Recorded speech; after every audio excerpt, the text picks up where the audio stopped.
Neptune is coming to the end of its long road, and it's going to be stationing in the 29th degree of Pisces. And perhaps, did you say 29 degrees and 55 minutes? That's 29 degrees, 55 minutes. Talk about turning back at the 11th hour. Could you talk right. to me a little bit about what that means to you in your work, or what you think it may mean on a collective level? Well, that's actually, that's happening on July 2nd, if anybody wants the date. Well, I think anytime you, because right now, as we're doing this interview, Pluto's at 29 Capricorn. Actually, the day that I'm giving the lecture on January 20th, Pluto is kind of, in fact, I think it's that day that I'm giving the lecture. This is going to be interesting. That it crosses over to Aquarius? It crosses over, yeah, at 7:50 at night. It goes into Aquarius, so who knows? Will we even be there? Anyway, perfect for a hybrid workshop, right? It's perfect. Yeah, we hope it works. Yeah, I think, especially with these outer planets, Pluto, forever, it takes forever to move. Neptune takes forever to move. Uranus in a couple of years is going to go into Gemini. Whenever you have one of these slower planets at the very tail end, what we call the anaretic degree, which the Garretts used, right, the 29th degree, which is really the 30th degree, right? Just so no one's confused. Really, it's the 30th, yeah. Whenever you have them at the anaretic degree, which the Garretts used to say, it's the tail that wags the dog. That's how they explained. Who used to say it? I'm sorry. Helen Garrett was an astrologer way back. She was in Arizona. Yes, she and her husband. Yeah. And they did a workshop. I remember this workshop, it was way back when, and they were talking about the 29th degree, and they're saying, think about a really fluffy puppy and how it starts out all happy and frisky and clean, and it's deciding to go on a journey.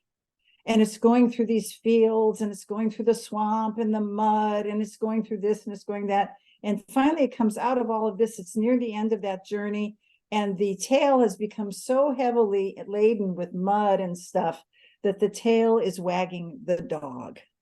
And I remember that story. It was such a great image for me, because it is kind of like the attempt to throw off the last, Neptune is a 14-year cycle, the attempt to throw off the last 14 years of what didn't work, wherever that has been traveling through your horoscope and whatever house that it rules in your chart.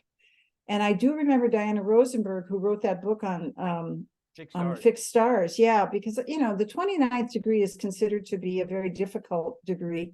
It's called Shiat, Scheat, which many astrologers call something else, which is not exactly the kindest, most friendly. Shiat is going to be the 29th degree of what sign? Pisces. Pisces. Oh, it's going to be there with Shiat. Neptune. Yes, Neptune will be on Shiat the next 2 years, basically, until spring of next year. What does then that we'll go back. You have to refresh my memory, because I can't remember the delineation of Shiat. Right. Well, Diana Rosenberg told me, and I felt that this was absolutely accurate. She told me, I asked her about this, and she said that Shiat is in the constellation of Pegasus. And Pegasus flies above the chained woman, Andromeda. Yep. Who is about to be eaten by the sea monster, Stathis. Yep. And eventually is rescued. And she said that the 29th degree, Shiat, is the release from bondage. Of the chained woman. It represents the release from bondage. And so if we look at Neptune in its own sign, Pisces, at the 29th degree, which is Shiat, which is the end of the zodiac. Yep. A lot of people, a lot of things will be released from bondage. In other words, those things that we had 14 or 15 years ago as Neptune was going into Pisces that have kept us from being our soul, meeting our soul purposes, perhaps, those will come to an end. Absolutely come to an end. Yeah, and the other thing too about the anything in Pisces, but Neptune, the way I look at Neptune, it can often represent dismemberment of the soul also. The dismemberment of whatever exists, the separation. And the best way I think to look at Neptune is to think about, especially at the 29th degree throughout this next year, is to become less attached to outcomes. And if you think about, this is the image I always use with my own clients, because I think you can't tell them, these technical terms because they don't get the technical terms. I always say to them, look, think about, you're this beautiful shore and there's a boat.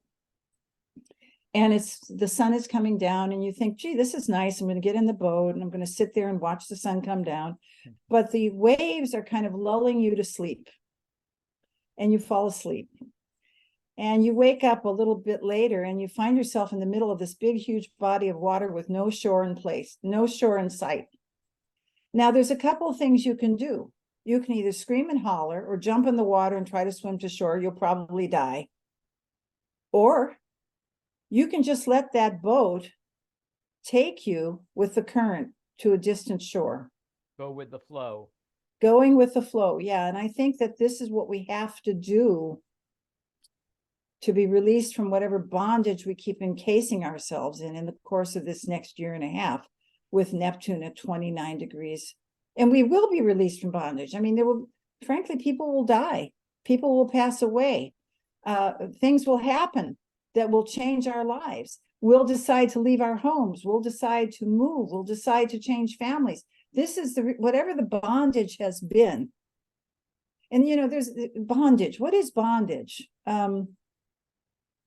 It's and it's Pisces. It's a Neptune in Pisces in its own sign.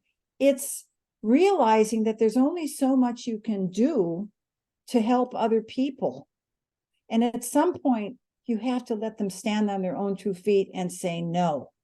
And that's what the lesson of Saturn coming up to Neptune in the spring of 2025 will be about, is about setting boundaries with boundlessness. What was that aspect again? I'm sorry. It'll be a Saturn-Neptune conjunction. Yes. Coming up in the spring of 2025, which means we're also in this next year, 2024, in the balsamic phase of that cycle, which was about 35 or 36 years ago it started. And so this next year is about really looking at, especially with, and I think Saturn is really helping this, looking at, what we really can do in our lives and what we really can't do, or frankly, what we no longer want to do. But then when you've decided that you're going to let yourself go with something or release something or not do it anymore, to be very, very careful that you do not allow something else to come in to the space that's the same thing you just released yourself from. And what occurs to me as you're talking is a refusal of martyrdom in some That's way. what thank you for saying it in exactly a very succinct way. The refusal of martyrdom. And I'm not saying we can't help people. I help people all the time. Which is part of the liberation process. Yes. That's part of the release from bondage, which also, if you want to look at a more spiritual context, and, I don't know if we've really died. Okay. I think we have come back. I mean, I'm not into thinking I was a famous person in a past life. I don't know any about that, but I do think that it's karmically true, because if you can't set a boundary that's healthy for other people, you're not doing them any service either. And you'll just have to come back and do it over again, as will they. And so, yes, setting clear boundaries, even though it sometimes is very painful to watch, And I do think that that's part of this Neptune at 29 degrees, Pisces, 55 minutes, July 2nd, 2024.